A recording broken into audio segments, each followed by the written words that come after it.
이번 차시에서는 퀵 정렬에 대해서 배워보겠습니다. 퀵 정렬에서 파티션 기능을 이용해서 정렬을 푸는 문제에 대해서 먼저 이해를 해보고요. 그 다음에는 퀵 정렬 알고리즘의 시간 복잡도에 대해서 확인해 보도록 하겠습니다.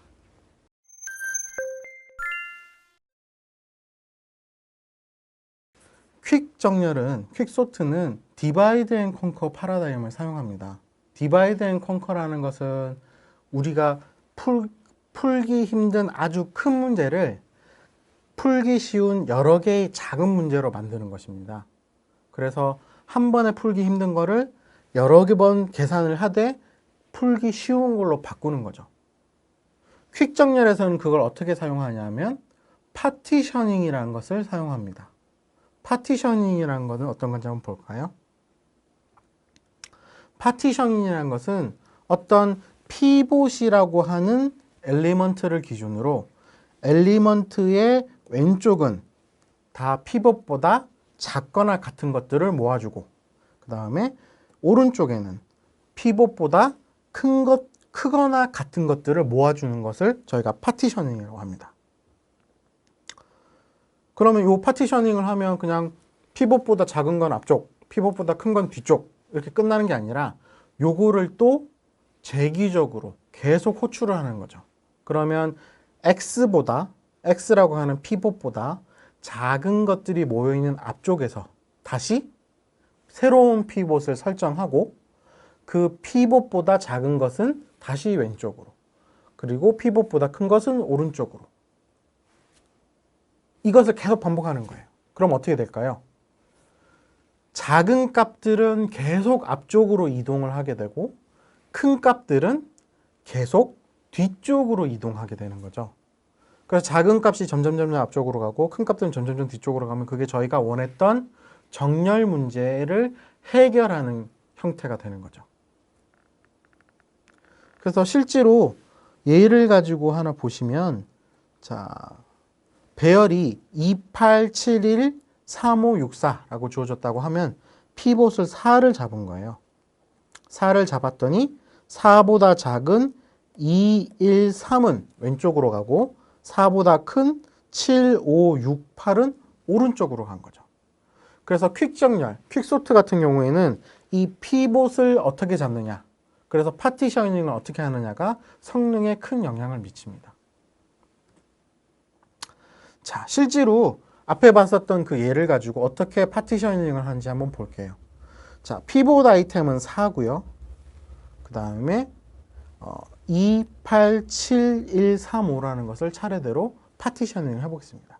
제일 먼저 해야 될 것은 4라는 피봇 아이템과 2를 비교를 해보는 거죠. 어느 게 더 큰가요? 2가 큰가요? 4가 큰가요? 4가 더 크죠. 그래서 4보다 작은 2는 4의 왼쪽으로 가야 됩니다. 그래서 그걸 어떻게 표시를 했느냐? 4의 왼쪽으로 가는 2는 회색으로 칠해 놓은 거죠. 자, 그러면 2는 4보다 왼쪽에 있다라는 게 판단이 됐고요. 그럼 두 번째, 8과 4를 비교를 해보겠네요. 8이 큰가요? 4가 큰가요? 8이 큽니다. 그럼 8이 큰 거를 어떻게 표시를 하느냐? 지금은 저희가 이제 색깔로 해서 4보다 큰 것은 오른쪽으로 가는데 녹색으로 표시를 해놓고 4보다 작은 숫자들은 왼쪽으로 가야 되는데 회색으로 표시를 해도록 하겠습니다. 자, 그럼 그 다음에 표시해야 될 거는 뭔가요? 확인해야 될 거는 뭔가요? 7이죠. 7이 큰가요? 4가 큰가요? 네, 7이 큽니다. 7이 크면 4의 오른쪽으로 가야 되니까 녹색으로 칠하게 되겠죠. 그래서 이런 형태가 되겠고요. 그 다음에 확인해야 될 것은 1과 4입니다. 4가 큰가요? 1이 큰가요? 네, 그렇죠. 4가 크죠. 그러면 1은 어디로 가야 돼요? 4의 왼쪽으로 가야 되니까 회색으로 칠해야 됩니다. 그러면 이 회색으로 칠하면서 동시에 이것들을 같은 데로 모아놔야 되는데 어떻게 하면 이걸 효과적으로 할 수 있느냐? 4하고 1하고 8을 서로 위치를 바꿔주면 돼요. 위치를 바꿔주면 이런 형태가 되겠죠. 2하고 1은 4보다 작으니까 회색으로 칠하고 같이 뭉쳐있고, 그 다음에 7하고 8은 4보다 크니까 녹색으로 칠하고 같이 뭉쳐있게 되는 거죠. 그 다음 비교할 것은 3과 4를 비교하게 되겠죠. 3이 큰가요? 4가 큰가요? 네, 4가 큽니다. 4가 크면 3은 2, 1, 3과 같이 뭉쳐 있어야 되고 또 회색으로 칠해야겠죠. 자, 지금 이거를 뭐 3을 옮기고 뭐 7, 8을 옮기면 효율적이지 않으니까 동일한 방법으로 3과 7을 서로 자리를 바꿔주면 됩니다. 그래서 2, 1, 3이 한 군데 뭉치고 회색, 8, 7이 같은 데로 뭉치고 녹색, 이렇게 되겠죠. 그 다음 비교할 키값은 5와 4입니다. 5와 4, 어느 게 크죠? 5가 더 크죠. 그래서 4의 오른쪽으로 가야 되니까 녹색이 되는 거고요. 같이 뭉쳐 놓으니까 바로 이런 형태가 되겠죠. 자, 마지막으로 비교해 볼 거는 6이죠. 자, 6과 4 어느 게 큰가요? 6이 더 큽니다. 그래서 6은 4의 오른쪽으로 가야 되니까 녹색으로 칠하게 되고 같이 뭉쳐있는 이런 형태가 됩니다. 자, 마지막으로 저희가 파티셔닝의 의미가 뭐였나요? 피봇 아이템을 기준으로 피봇보다 작은 거는 왼쪽, 피봇보다 큰 거는 오른쪽으로 가는 거죠. 그래서 마지막으로 피봇 아이템이었던 4와 4의 오른쪽에 있는 것들 중에 가장 첫 번째인 8을 서로 위치를 바꿔주게 되면 최종적으로 이런 형태가 돼서 4보다 작은 것들은 모두 4의 왼쪽, 4보다 큰 것들은 모두 오른쪽으로 가게 되는 파티셔닝이 완료되게 됩니다. 자, 그러면 방금 설명을 했던 파티셔닝을 기본으로 해서 퀵 정렬이 어떻게 되는지 수도 코드를 한번 볼게요. 자, 수도 코드를 보면 입력을 뭘로 봤나요? A와 P와 R을 봤죠. 합병 정렬 때와 마찬가지로 배열 A를 n개의 숫자가 들어있는 배열 A를 입력으로 받아서 그 첫 번째 인덱스 P와 마지막 인덱스 N을 입력으로 받겠죠. 그런 다음에 언제까지 수행을 하나요? P가 R보다 작은 동안. 이것은 어떤 의미였나요? 그렇죠. 각 배열의 크기가 2보다 큰 동안. 그래서 1이 되면 이제 종료가 되는 거죠.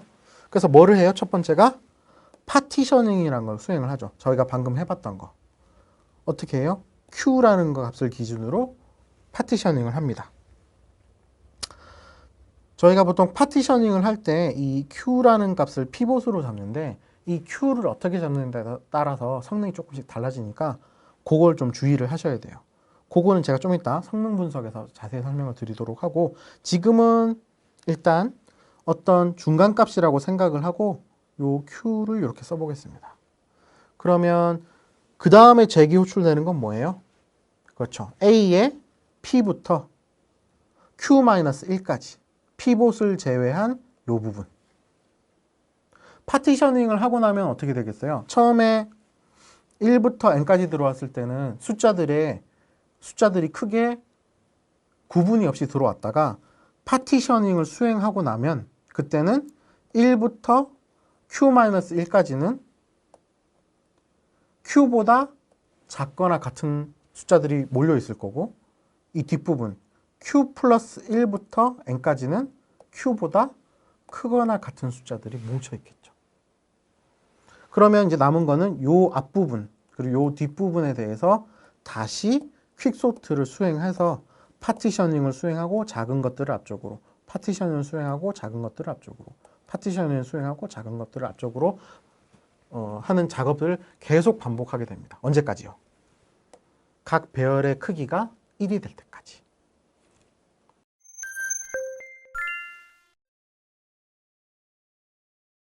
자, 다음은 퀵 정렬에서 퀵소트에서 수행 시간이 어떻게 되는지 한번 확인을 해보겠습니다.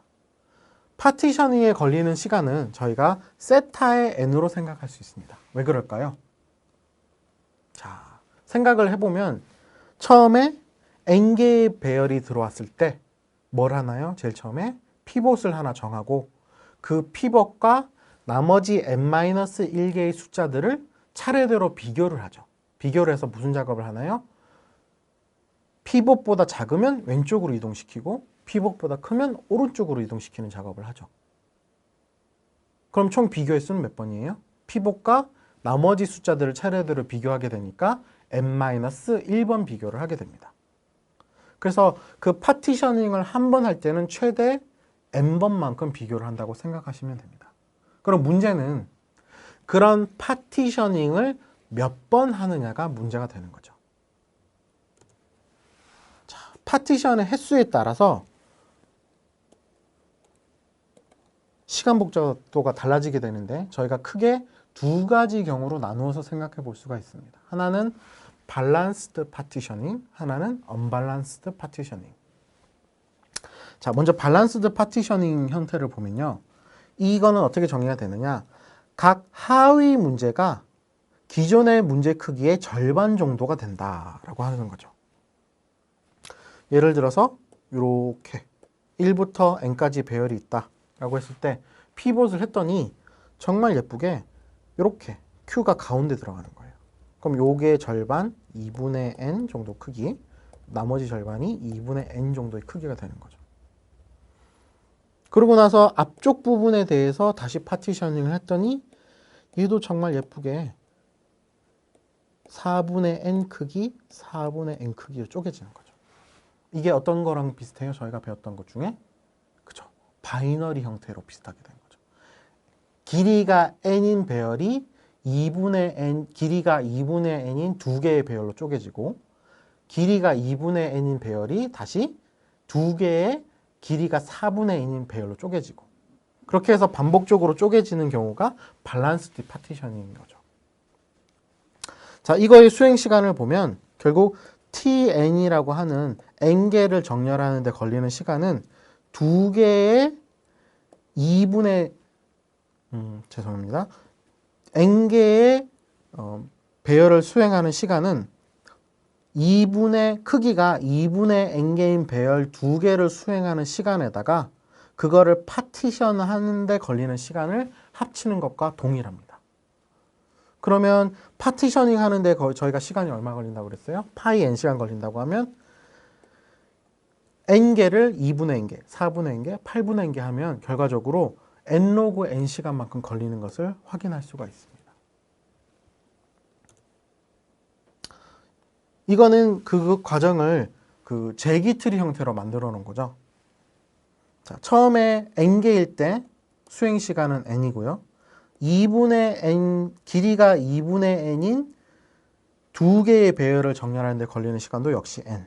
그 다음에 길이가 4분의 1인, 4분의 n인 네 개의 배열을 정렬하는 데 걸리는 시간도 역시 n. 근데 그런 거를 총 몇 번 하게 되느냐? 로그 n번 수행하게 되니까 시간은 n 로그 n이라고 나오게 됩니다. 근데 문제는 이 언밸런스드 파티셔닝이에요. 언밸런스드 파티셔닝은 지금 보이는 것처럼 하나하나 n개가 1개와 n-1개, 1개와 n-2개, 1개와 n-1개로 나눠지는 거죠. 그럼 전체 트리의 높이는 어떻게 되겠어요? 매번 1개씩 쪼개지기 때문에 높이는 총 n개가 되겠죠. 그러면 매번 세타만큼 걸리니까 세타의 n만큼 걸리게 되니까 n번 쪼개지게 되면 n제곱이 되는 거죠. 그거를 이제 수식으로 표현하면 이것처럼 tn이라고 하는 n개를 수행하는 시간은 tn-1개와 세타의 n시간만큼 되니까 이걸 수식으로 풀어보면 결국 n제곱만큼 시간이 걸리게 된다라는 것을 수학적으로도 확인할 수가 있습니다. 그래서 최악의 경우에 세타의 비고의 n제곱 시간이 걸리게 되는데 이게 실제로 어떤 경우에 되는지 생각을 한번 해보시죠. 어떤 경우가 있을까요? 밸런스드 피봇을 기준으로 파티셔닝을 하게 되는데 나누어지는 파티션의 크기가 1과 n-1개, 1과 n-2개, 1과 n-3개. 그렇죠. 입력받는 데이터 자체가 이미 정렬이 되어 있으면 피봇을 어떤 걸로 잡든지 간에 피봇보다 작은 거는 1개나 혹은 n-1기가 되겠죠.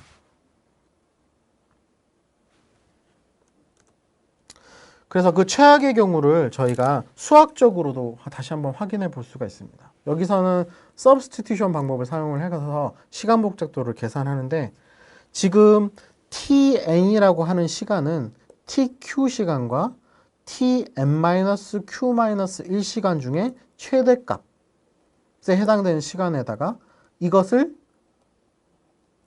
파티셔닝 하는데 걸리는 시간을 더한 것으로 표현할 수가 있죠. 그러면 요거를 서브스티튜션으로 정의를 하려면, 증명을 하려면, 서브스티튜션의 방법이 뭐냐 하면요.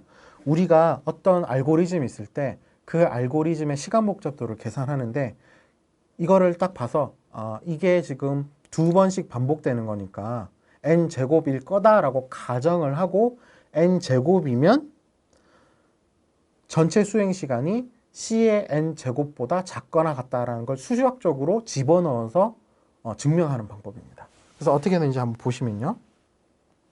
TQ를, 그렇죠. 여기서는 TN이죠. TN이 CN제곱보다 작거나 같다라고 두고 TQ를 CQ제곱, 그 다음에 TM-Q-1을 C의 n-q-1의 제곱이라고 두고 계산을 해보면, 자, 요 앞에 있는 요 수식에서 C를 이제 앞으로 뽑아낼 수가 있겠죠? 뽑아내고, 그 다음에 요 괄호를 풀어보면 어떻게 되나요? n제곱 n제곱 플러스 q제곱 플러스 n-1 이렇게 돼서 요 부분을 정리를 하면 2q의 제곱 마이너스 2q n-1 플러스 n-1의 제곱 이렇게 정리가 되죠. 이 부분을 다시 정리를 해볼까요? 어떻게? q 마이너스 2분의 n-1의 전체 제곱으로 정리를 할 수가 있죠. 그러면 남아있는 것이 2분의 n-1의 제곱이 되고요. 요 중에서 최대값을 선택하라고 하면 q가 0이거나 혹은 n-1이 되면 요 수식이 최대값이 됩니다. 왜 그런지 보면 q가 만약 0이라고 하면 어떻게 돼요? 요 부분이 제곱이 되니까 양수가 되죠. 그리고 요 앞에 부분이랑 다 하게 되면 결과적으로 n-1이 제곱이 되고요. 만약 q가 0이라고 하면 죄송합니다. 방금 0인 경우였죠. n-1이라고 하면 어떻게 돼요? 여기가 n-1이 되니까 2분의 n-1이 남게 돼서 다시 그 부분을 제곱하게 되면 정리를 했을 때 결국 이 앞부분이 2분의 n-1의 제곱이 남게 돼서 결과적으로 항상 n-1의 제곱이 남는 경우를 확인할 수가 있습니다. 그래서 그 부분을 확인해 보면 결국 cn 제곱 마이너스 c의 2n 플러스 1 세타 플러스 1이 돼서 이거를 정리를 하면 이 값은 어떻게 돼요? cn의 제곱보다 작거나 같은 경우가 되죠. 저희가 구하는 게 뭐예요? 빅 O죠. 빅 O니까 어심토틱 어퍼 바운드. 그래서 부등호가 더 크다라고 더 큰 것으로 계산이 되면 증명을 할 수가 있습니다. 자, 그래서 C 곱하기 2n-1이 아주 큰 C를 선택하게 되면 전체 수행 시간은 빅 O의 n제곱으로 증명이 된다고 확인할 수가 있습니다. 다음으로는 그 평균적인 경우를 계산하는 건데 이거는 수학적으로 계산을 하면 조금 복잡하기 때문에 저희가 간단하게 평균 수행 시간을 가지고 계산을 해보면 빅 O는 n 플러스 2의 x로 해서 최대 기대값으로 계산을 해볼 수가 있습니다. 근데 이 기대값이라는 것을 파티셔닝에 매번 몇 번을 비교를 하는가를 생각해 보기는 힘들기 때문에 어떻게 생각을 하느냐, 간단하게 zi를 정렬된 배열의 i번째라고 하고 그 다음에 집합 전체를 zij라고 하는데 그거는 zi부터 zj까지 여기 zj가 됩니다. zj까지 원소를 가진 집합이라고 하면 그때 zi랑 zj가 최대 몇 번까지 비교되는가를 생각해 보면 됩니다. zi랑 zj가 비교될 때는 언제 비교가 되느냐? zi나 zj가 피봇으로 선택되면 두 원소가 서로 비교가 돼요. 그렇겠죠? 왜냐하면 저희가 지금 퀵소트를 보면 어떻게 계산을 합니까? 피봇과 나머지 숫자들을 비교를 하죠. 그러니까 둘 중에 하나가 피봇으로 선택되면 두 숫자가 비교가 되는데 그렇지 않은 경우에는 비교가 될 수가 없죠. 그러면 두 번 비교되는 경우가 있나요? 두 번 비교되는 경우도 없어요. 왜냐하면 둘 중에 하나가 피봇으로 선택되면 그 숫자는 남아있는 파티셔닝에서 제외되기 때문에 두 번 이상 비교되는 경우는 없습니다. 그러면 두 개의 숫자가 배열에서 두 개의 숫자가 들어가 있을 때 두 개가 최대한 비교되는 횟수를 따져보면 그 횟수가 j-i 플러스 1분의 2인 경우밖에 없습니다.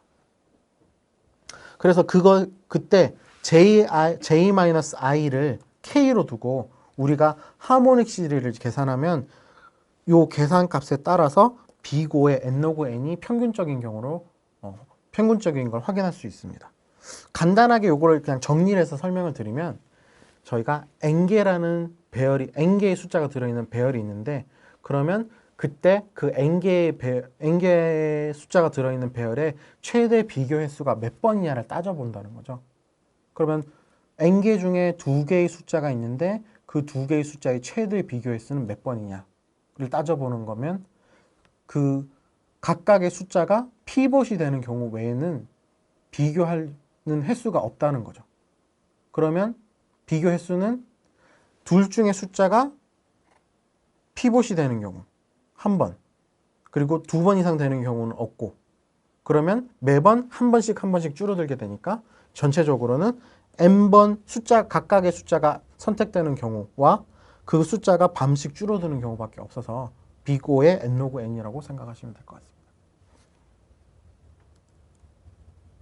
그런데 지금 방금 말씀드린 것처럼 어떤 경우가 있었어요? 수행시간을 분석할 때 크게 두 가지 경우가 있었죠. 하나는 최악의 경우 n제곱이 나오는 경우가 있었고 또 하나는 평균의 경우 n-log n이 나왔었죠.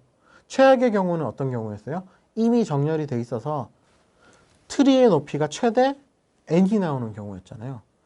그 경우는 항상 정렬이 되어 있을 때 우리가 피봇을 가장 마지막 값을 잡았기 때문이거든요. 그래서 그 문제를 해결하려고 나온 게 요 랜더마이즈드 퀵소트입니다. 랜더마이즈드 퀵소트의 기본 아이디어는 뭐냐면요. 피봇을 항상 맨 마지막 거를 잡는 게 아니라 주어진 n개의 배열 중에 하나를 그냥 랜덤하게 잡자는 거예요. 그러면 정렬이 된 숫자가 들어오든 배열이 이미 정렬이 되어 있든 되어 있지 않던 간에 관계없이 항상 랜덤하게 뽑히기 때문에 저희가 기대하는 n-log n 시간에 나올 수 있다는 거죠.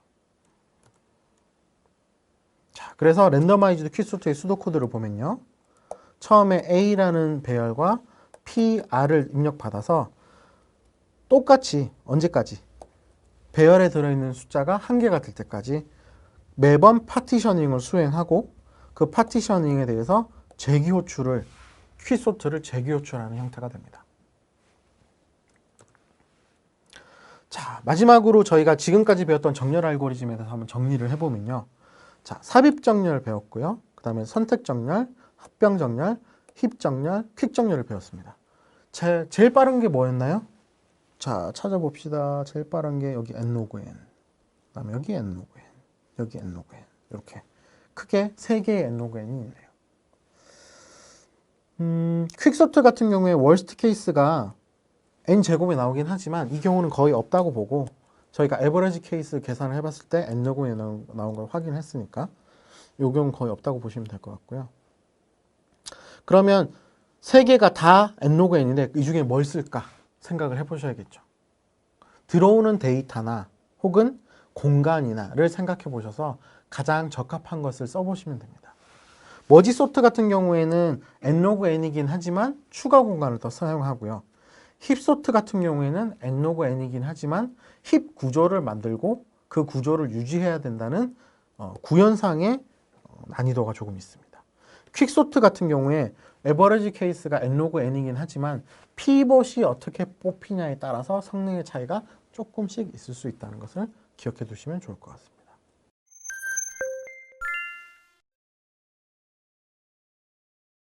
자, 이번 차시에서는 퀵 정렬에 대해서 알아봤는데요. 퀵 정렬이라는 거, 퀵소트라는 것은 피봇과 파티셔닝을 기억하시면 됩니다. 피봇이라는 값을 기준으로 피봇보다 작은 것은 왼쪽으로, 큰 것은 오른쪽으로 하는 파티셔닝이라는 작업을 반복해서 작은 숫자는 계속 앞쪽으로 보내고 큰 숫자는 계속 뒤쪽으로 보내서 정렬 문제를 해결하는 것이고요. 이때 시간 복잡도는 세타의 n로그 n시간이 됩니다.